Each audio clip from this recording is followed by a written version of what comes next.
Subscribe कयो जमील शेर YouTube channel खे ऐं गॾु घंटी खे दॿायो लेटेस्ट मज़ेदार शोज़ न्यूज़ सभिनि खां अॻु में ॾिसण लाइ। अस्सलाम वालेकुम दोस्तों, जमील शेर यूट्यूब चैनल ते भली कार। अॼु मां तव्हांखे 4 कामयाब कारोबार जे बारे में आइडियाज़ ॾींदुसि। अञा ताईं असांजे चैनल खे सब्सक्राइब न कयो त सब्सक्राइब करे घंटी वारे बटन खे लाज़मी हणंदा। उन सां असांजी हर अचण वारी वीडियो अव्हां वटि सभिनी खां अॻु में पहुची वेंदी। पहिरें नंबर ते आहे चांहि जो कारोबार।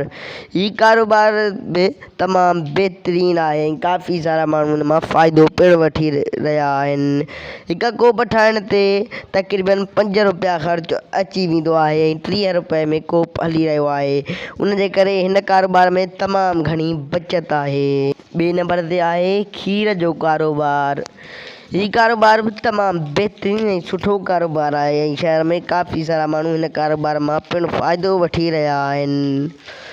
खीर तक़रीबन 80 रुपए या 70 रुपए किलो ॻोठाणनि खां मिलंदो आहे ऐं 100 रुपए शहर में हलंदो आहे। तंहिंजे करे हिन ते बि फ़ी किलो ते 30 रुपया या 20 रुपया बची वेंदा आहिनि। तंहिंजे करे हीउ कारोबार बि तमामु बहितरीनु आहे। ऐं 3 नंबर ते आहे शरबत जो कारोबार। हीउ कारोबार बि काफ़ी सारा माण्हू गर्मियुनि जी मौसम में कंदा आहिनि। हिन कारोबार में तमामु घणी बचत आहे ऐं गर्मियुनि जी मौसम में हूअं बि माण्हू ॾाढो थधो शरबत पीअंदा आहिनि। तंहिंजे करे इन गिलास ते बि तक़रीबन 3 रुपया या 4 रुपया ख़र्च अची वेंदो आहे ऐं 10 रुपए हिकिड़ो गिलास हलंदो आहे। तंहिंजे करे हीउ कारोबार तमामु बहितरीनु आहे। ऐं आख़िरी ऐं 4 नंबर ते आहे सब्ज़ी जो कारोबार।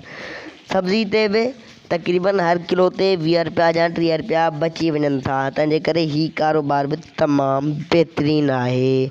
दोस्तों, वीडियो कीअं लॻो इहो कमेंट बॉक्स में लाज़मी ॿुधाईंदा ऐं मूंखे ॾींदा इजाज़त। अल्लाह हाफ़िज़।